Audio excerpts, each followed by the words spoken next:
बिस्मिल्लाहिर्रहमानिर्रहीम। अस्सलाम वालेकुम नाज़रीन, मैं हूँ साकिब बशीर। दो तीन अहम मौज़ूआत पे आपसे बात करेंगे। एक तो जो शाह महमूद कुरैशी हैं उनकी ज़मानत भी आज दरख्वास्त ज़मानत खारिज हो गई। इसके अलावा PTI के 3 रहनुमा उमर सरफराज चीमा और PTI के एक और रहनुमा उनकी ज़मानत भी खारिज हो गई है लाहौर की इंसदाद दहशतगर्दी अदालत से। थोड़ा सा बैकग्राउंड आपके सामने रखेंगे कि इमरान खान साहब की ज़मानत खारिज होने के असरात और फिर उनकी सुप्रीम कोर्ट में ज़मानत नहीं हो सकी। अच्छा, लाहौर हाई कोर्ट या सुप्रीम कोर्ट के 2 फैसले थे, मतलब लाहौर हाई कोर्ट का फैसला, एक सुप्रीम कोर्ट का फैसला। लेकिन बज़ाहिर ऐसे लगता है कि इंसदाद दहशतगर्दी अदालत ने लाहौर हाई कोर्ट के फैसले को प्रायोरिटी दी है। इस पर बात करते हैं तफसील के साथ। इसके अलावा जो 9 मई के हवाले से एक अहम केस है फवाद चौधरी, उनका उस पर तफसीली फैसला जो है वो जारी कर दिया है सुप्रीम कोर्ट ऑफ पाकिस्तान ने, उस पर हम बात करेंगे। और इसके अलावा जो यूट्यूब मुख्तलिफ चैनल्स 27 चैनल्स जिनको ब्लॉक करने के हवाले से इस्लामाबाद की मकामी अदालत ने ऑर्डर किया था, उस ऑर्डर के खिलाफ हुक्म इम्तरा यानी कि स्टे ऑर्डर भी आ गया है, उस पर बात करेंगे। इसके अलावा हम बात करेंगे कि इमरान खान साहब का केस आज भी मुकर्रर ना हो सका, कब तक ये मामला जाएगा 190 मिलियन पाउंड केस का, और क्या रुख इख्तियार करेगा। और आखिर में हम बात करेंगे कि PTI के पंजाब के जो पंजाब असम्बली के मेंबरान हैं उनकी नाअहली के हवाले से रेफरेंस भेजने पर जो है वो कोई पेशरफ्त तो नहीं हुई, बल्कि चीज़ें रिवर्स होना शुरू हो गई हैं। कैसे ये चीज़ें रिवर्स होंगी और जो नाअहली की तलवार थी PTI के पंजाब के जो असम्बली मेंबरान पर, वो हटती हुई नजर आ रही है। इन तमाम मौज़ूआत पे बात करते हैं, आप हमारे साथ रहिएगा। सबसे पहले हम शुरू करते हैं लाहौर से ही। इंसदाद दहशतगर्दी अदालत लाहौर ने आखिरकार शाह महमूद कुरैशी और इसके अलावा जो उमर सरफराज चीमा हैं और PTI के एक और रहनुमा हैं, उनकी ज़मानतें, जो दरख्वास्त ज़मानत थी, वो खारिज कर दी हैं।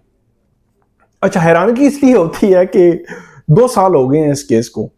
2 साल के बाद जो ट्रायल अगर मुकम्मल ना हो तो इसी बुनियाद पर ज़मानत हो जाया करती है। अब रिसेंट पास्ट की कुछ इवेंट्स में आपको कनेक्ट करके बताता हूँ, आपको समझ आ जाएगी। पहला event, chief justice Yahya Afridi, उनके पास केसेस आते हैं मुख्तलिफ, वो 9 मई के सारे केस लगा देते हैं। वो फैसला करते हैं जी 4 महीने में ट्रायल मुकम्मल करें। अच्छा, इस दौरान सूरत हाल ये थी कि लाहौर की इंसदाद दहशतगर्दी अदालत में ये ज़मानतें लिंगर ऑन हो रही थी, लटक रहे थे मामलात। कभी IO नहीं आ रहा तो कभी IO के पास रिकॉर्ड नहीं है, तफ्तीशी अफसर के पास तो कभी एक वकील नहीं है तो कभी दूसरा वकील नहीं है, तो कभी जज छुट्टी पे है तो कभी अदालत नहीं है, तो मतलब अजीब सी सूरत हाल थी। ज़मानत की दरख्वास्तें लटक रही थी। फिर लाहौर हाई कोर्ट में भी यही सिचुएशन थी। अच्छा, जैसे ही चीफ जस्टिस याह्या अफरीदी साहब, link number 1 chief justice Yahya Afridi साहब, जैसे ही वो 4 माह का ऐलान उन्होंने किया तो उसके 1-1.5 महीने 2 महीने बाद जो है ये जमानतें लगना शुरू हो गई। अच्छा, इस जमानत को खारिज करने के लिए एक फ्रेश ग्राउंड आ गई। फ्रेश ग्राउंड क्या आ गई कि अब तो ट्रायल कोर्ट्स को सुप्रीम कोर्ट ने 4 माह में ट्रायल मुकम्मल करने का ऑर्डर किया है और 4 माह मुकम्मल हो रहे हैं मिड अगस्त तक। तो एक रीजन आ गई, मतलब एक फ्रेश ग्राउंड आ गया जमानत खारिज करने के लिए। तो सबसे पहले हमने देखा कि लाहौर हाई कोर्ट, अच्छा, इस दौरान जब सुप्रीम कोर्ट ये डायरेक्शन दे चुकी थी, सेनेटर एजाज चौधरी की जमानत आती है सुप्रीम कोर्ट में। सुप्रीम कोर्ट के सामने प्रोसिक्यूशन कहती है जी वो सुप्रीम कोर्ट ने कह दिया है 4 माह में ट्रायल, तो ये वो, तो उन्होंने कहा वो मामला सेपरेट है, उसको हम नहीं देख रहे। जमानत देनी है या नहीं देनी, अदालत ने कहा कि ये चीजें तो अभी तय होनी है। जमानत दे दी सेनेटर एजाज चौधरी साहब को, 2 मिनट की समाअत हुई और जमानत दे दी। अच्छा, यही जब प्रोसिक्यूशन उन्होंने पंजाब जो लाहौर हाई कोर्ट के सामने मामला रखा तो उन्होंने उनके सामने रखा जी वो सुप्रीम कोर्ट ने डायरेक्शन तो 4 महीने में कंक्लूड, तो ये वो उन्होंने एक ग्राउंड बनाकर इमरान खान साहब के 12 केसेस में उनकी जमानतें खारिज कर दी। सुप्रीम कोर्ट ने खारिज नहीं की, सुप्रीम कोर्ट ने जमानत दे दी। इसी तरह अब जो है वो एक प्रेसिडेंट थी सेनेटर एजाज चौधरी की जमानत की, जहां पे उन पर साजिश का इल्जाम है कि उन्होंने एक कॉन्स्पिरेसी तैयार की, और दूसरी जानब इमरान खान साहब की लाहौर हाई कोर्ट की जमानत का फैसला था जहां पे कॉन्स्पिरेसी का उन पर भी इल्जाम है। इल्जाम सेम है, दो अदालतें हैं, दो अलग अलग फैसले हैं। सुप्रीम कोर्ट सुपीरियर कोर्ट है हाई कोर्ट से, उसने कहा है जी जमानत बनती है, हाई कोर्ट ने कहा है जमानत नहीं बनती। फर्स्ट ग्राउंड लिया जी, क्योंकि ट्रायल जो है वो मिड अगस्त तक मुकम्मल होने का ऑर्डर किया गया है, तो इसलिए भी जमानत नहीं दी जा सकती। आज फिर शाह महमूद कुरैशी साहब की जमानत जो है वो डिक्लाइन कर दी, जैसे ही लाहौर हाई कोर्ट का फैसला जो पहुंचा है एटीसी कोर्ट में, और एटीसी कोर्ट ने उसके बाद इनकी जमानतें खारिज कर दी हैं। अब ऑर्डर तो अभी तफसीली नहीं आया, लेकिन वो देखेंगे कि उसमें क्या अदालत ने जो है लिखा है, और अदालत ने क्यों जो है वो डिक्लाइन किए हैं। मतलब 2 साल हो गए शाह महमूद कुरैशी को, तकरीबन सवा साल हो गया जो है वो जेल में, और बाकी दोनों को 2 साल हो गए हैं जेल में। तो 2 साल एक आज खुद जो है वो एक ग्राउंड बन जाती है जमानत के लिए। 2 साल जेल में होना, 2 साल तो बहुत दूर है, साल 6 महीने भी हों तो जमानतें जो है वो हो जाया करती हैं। बहरहाल जो एटीसी कोर्ट है उसने नीचे से लिए तो कनेक्ट किया चीफ जस्टिस याह्या अफरीदी का ऑर्डर, उसके बाद सुप्रीम कोर्ट ने नहीं देखा, लेकिन हाई कोर्ट और एटीसी कोर्ट्स ने उसको ग्राउंड बना लिया जमानत खारिज करने के लिए। बहरहाल जमानत खारिज हो चुकी है, तफसीली फैसला आता है तो फिर आपको शेयर करेंगे। इमरान खान साहब की जो जमानत है लाहौर हाई कोर्ट ने खारिज की थी, उसके खिलाफ सुप्रीम कोर्ट में अपील फाइल होनी है। मैं देख रहा था नईम हैदर पंजोता ने लिखा कि हमने जो वकालतनामा साइन कराने के लिए जेल हुकाम को दिया, लेकिन वो वकालतनामा साइन नहीं करवा के दे रहे। अजीब सूरत हाल है। बहरहाल वो मैं कहता हूं ना कि पहले तो रिलीफ मिलने या ना मिलने का होता था कि जमानत होगी या नहीं होगी, अब तो मामला ये है कि केस लगेगा या नहीं लगेगा, अब तो इस पे दौड़ लगी हुई है।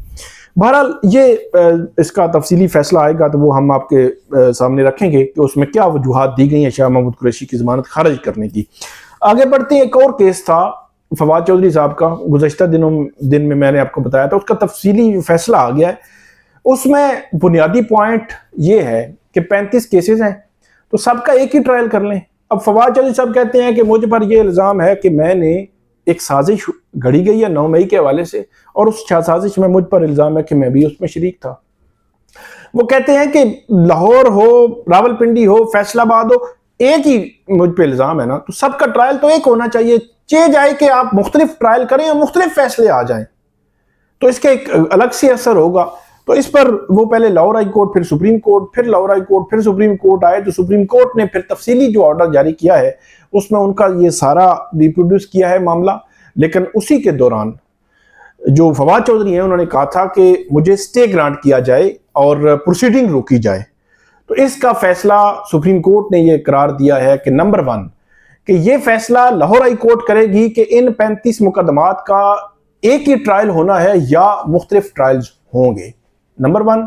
नंबर 2 कि जब तक कि मामला लाहौर हाई कोर्ट में पेंडिंग है तब तक ट्रायल रोक दिया जाए, इस पर स्टे ग्रांट किया जाए। ये फैसला भी लाहौर हाई कोर्ट करेगी। सुप्रीम कोर्ट ने कहा हम नहीं कर रहे। उसकी वजह जो है वो फवाद चौधरी साहब ये देते हैं कि फैसलाबाद का एक ट्रायल तकरीबन 95% जो है वो कंक्लूड हो चुका है, ये उसका एक फैसला आ गया तो फिर तो सारा कुछ मुतासर हो जाएगा, तो इसलिए ट्रायल रोकना जरूरी है। तो अब देखना यह है कि 35 मुकदमात का एक ट्रायल होगा या नहीं होगा।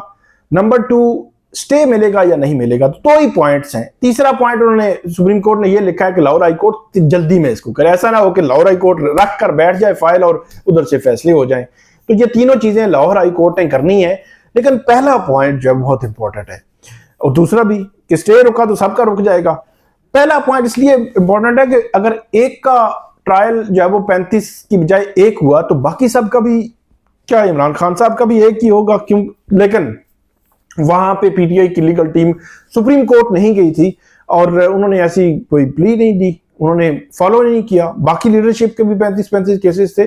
तो अब देखना यह होगा कि अगर लाहौर हाई कोर्ट फवाद चौधरी की हद तक बात मान जाती है तो क्या बाकियों का भी इसी तरह सूरत हाल होगी या नहीं होगी, ये बड़ा अहम होगा इसमें। और लाहौर हाई कोर्ट कब तक केस सुनती है फिर ये भी देखना होगा। बहरहाल आगे बढ़ते हैं। हमारा अगला जो मौजू है वो 27 यूट्यूब चैनल्स बंद करने के ऑर्डर किया जुडिशल मजिस्ट्रेट अब्बास शाह साहब ने।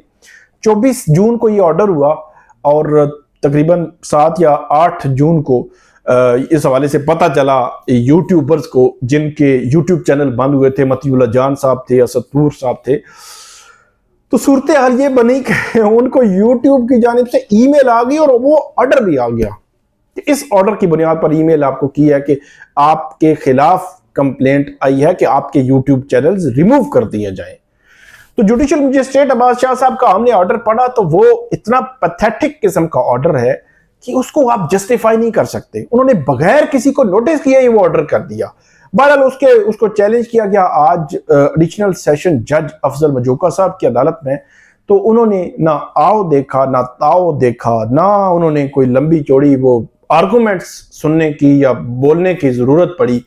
जज जो है वो जो भी बंदा ये ऑर्डर देखता था जुडिशियल मजिस्ट्रेट अब्बास शाह साहब का, वो कहते थे जज साहब ने किया क्या है, 27 बंदों के खिलाफ आपने ऑर्डर कर दिया है और हतमी पूरा रिलीफ दे दिया है और आपने नोटिस तक नहीं किया, आपने उनको हक्के समात तक नहीं दिया।